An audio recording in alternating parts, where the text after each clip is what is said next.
Good afternoon, friends.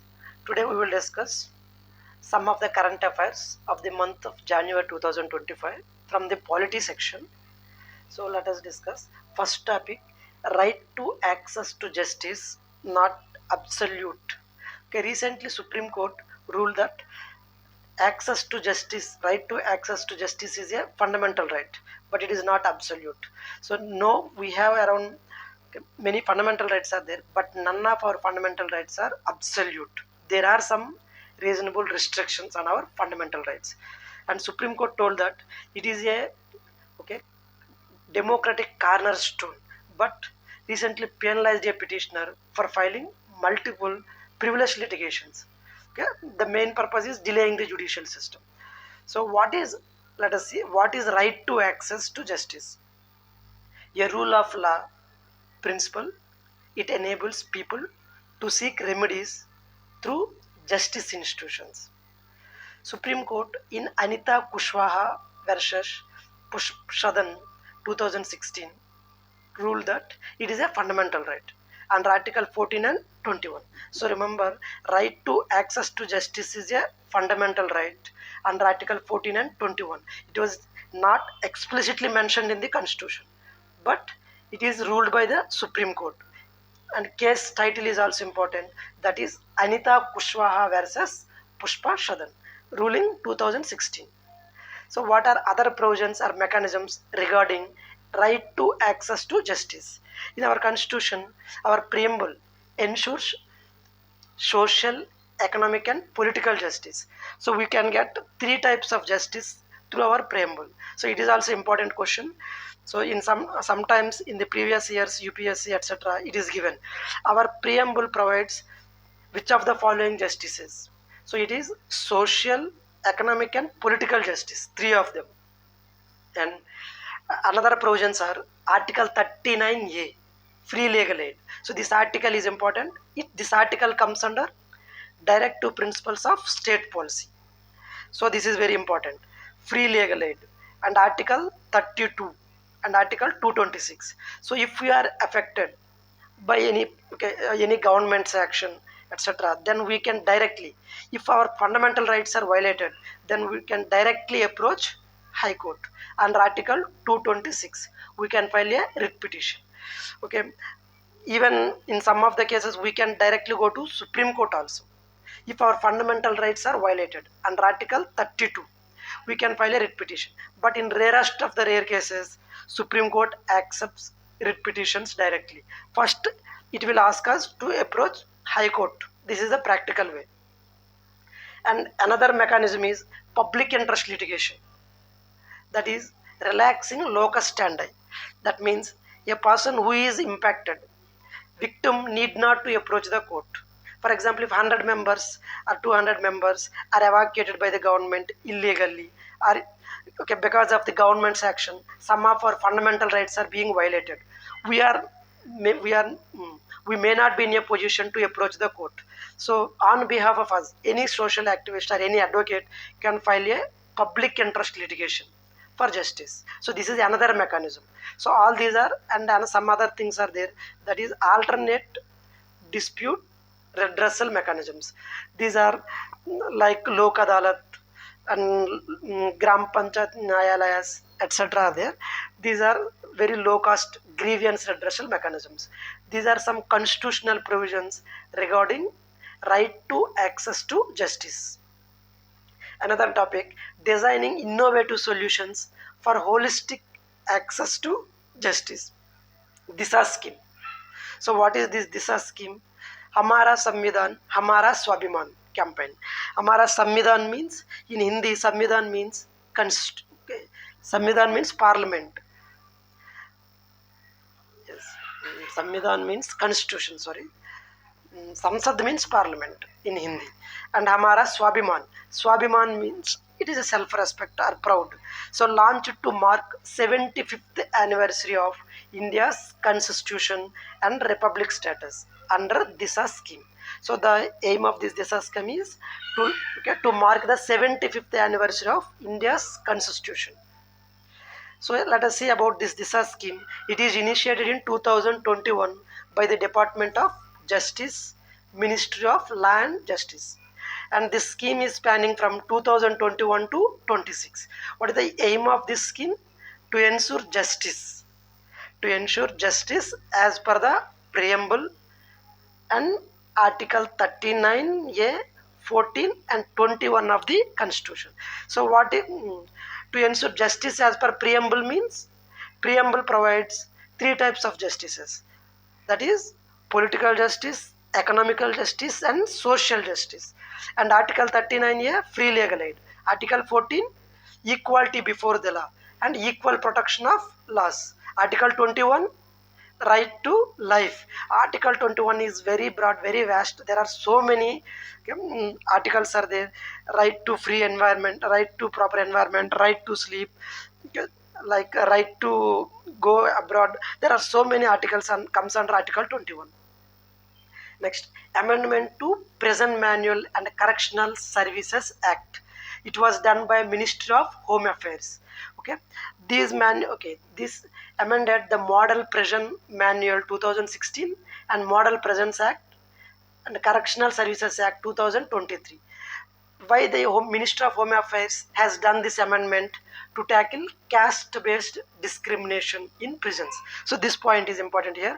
Why recently Ministry of Home Affairs has amended the Prison Manual and Correctional Services Act to tackle caste-based discrimination in prisons. So this word is important here. And these amendments are to align with the Supreme Court's ruling in Sukanya Santa versus Union of India and others. So what does this judgment deals about? Caste-based discrimination. Next, doctrine of merger.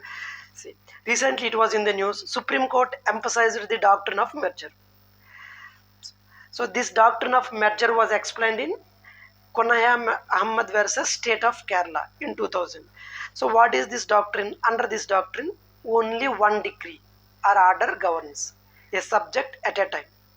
Only one decree or order governs a subject at a time. That means once a superior court rule by altering or upholding the lower court's decree. Okay, for example, a superior court, a high court or supreme court altered the lower court judgment or changed the lower court's judgment or upheld the lower court judgment. The higher court told that whatever the lower court observation in this subject is correct and it is wide, constitutional and justiceful. Then the order becomes final, merging the lower court's decision. So finally, what does it mean means whenever a superior court rule that whatever the lower court has given is right, then it is final judgment.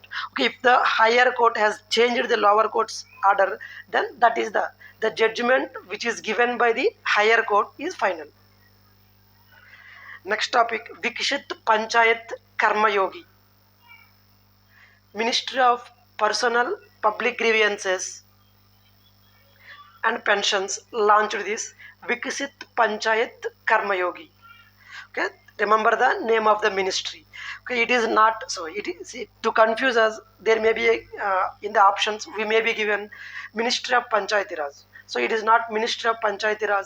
It is Ministry of Personal Public Grievances and Pensions. So this initiative was on Good Governance Day. So when do we celebrate this Good Governance Day? On the birthday anniversary of one of revered Prime Minister, ex-Prime Minister Atal Bihari Vajpayee's birthday anniversary. So let us discuss few points about Vikshit Panchayat Karma Yogi. Its aim is to boost Panchayati Raj institutions' capacity with the tools and knowledge for effective governance and planning. So that is the main aim of Vikshit Panchayat Karma Yogi, and it is a part of Prashashan Gaon ki word. Prashashan means, it is a Hindi word. Prashashan means it is governance. Governance towards the villages, or means towards Gaon means villages, and it promotes decentralized grassroots decision making. That is the main theme of Vikshit Panchayat Karma Yogi. And the next topic, state consent for CBI. See, for example, if CBI want to investigate any matter or want to proceed against a central government employee working in a state government. First of all, it has to take permission from the state government. That was the case actually. Now recently Supreme Court ruled that CBI does not need state government sanction to file cases under central laws. This is important point. To file cases under central laws like Prevention of Corruption Act against central employees in a state. Most frequently we see disputes between West Bengal and Government of India, CBI. Okay, West Bengal many times opposed this action of the CBI. Earlier before 2018, in Andhra Pradesh also this was happened. The government of Andhra Pradesh led by Sri Chandrababu Naidu ji at that time, okay, he has withdrawn the consent of general consent for the CBI. After that, okay, so when both central government and state governments are not in good terms. And earlier, Andhra Pradesh High Court ruled that if consent of state government is essential for filing a case against a employee working in a state government. Okay, now the judgment has become reversed by the Supreme Court. And see, about the state consent for CBI, the law decides this one is Section 6 of the Delhi Special Police Establishment Act 1946. So CBI gets this power from the Section 6 of the DSP Act. This act mandates state consent for CBI to probe crimes in a state. And we have two types of consents, general and case specific. Now, pay commission. Union government recently approved 8th pay commission. So what is 8th pay commission? It is formed by the central government. Since 1947, so far we have 7 pay commissions are there.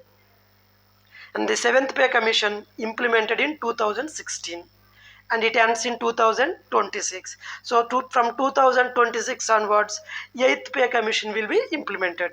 And the pay commission is chaired by Justice Ashok Kumar Mathur. So remember this for current affairs. The 8th pay commission was chaired by Justice Ashok Kumar Mathur.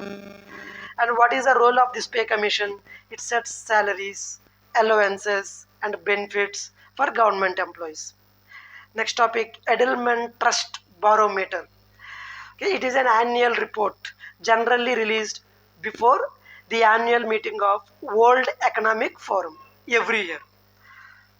So actually it was conducted by Edelman Trust and it surveys 28 countries to explore trust in government, media, business and NGOs. What are key findings? Among the low income groups, India dropped to 3rd place. Even we are behind China and Indonesia. And okay, this 3rd place is for trust in media, government, businesses and some NGOs. And among high income groups, India ranked 4th position. And India placed 13th position for trust in Indian headquartered companies by the people in other countries. Next, Panchayat Se Parliament. Lok Sabha Speaker launched Panchayat Se Parliament 2.0. So what is this scheme? It is organized by National Commission for Women and Lok Sabha Secretariat and Tribal Affairs Ministry. See here, Tribal Affairs Ministry. This one, it is not Ministry of Women and Child Development or Ministry of Social Justice. It is Ministry of Tribal Affairs. Okay, its aim is to empower ST women. Its aim is to empower ST women from Panchayati Raj with knowledge of Constitution, Parliament and governance. So that is about today's class. Thank you very much. And PDF of this class will be uploaded in our Telegram channel. So link of the Telegram channel will be given in the description. You can join Telegram channel for downloading the PDF. Thank you very much. Jai Hind.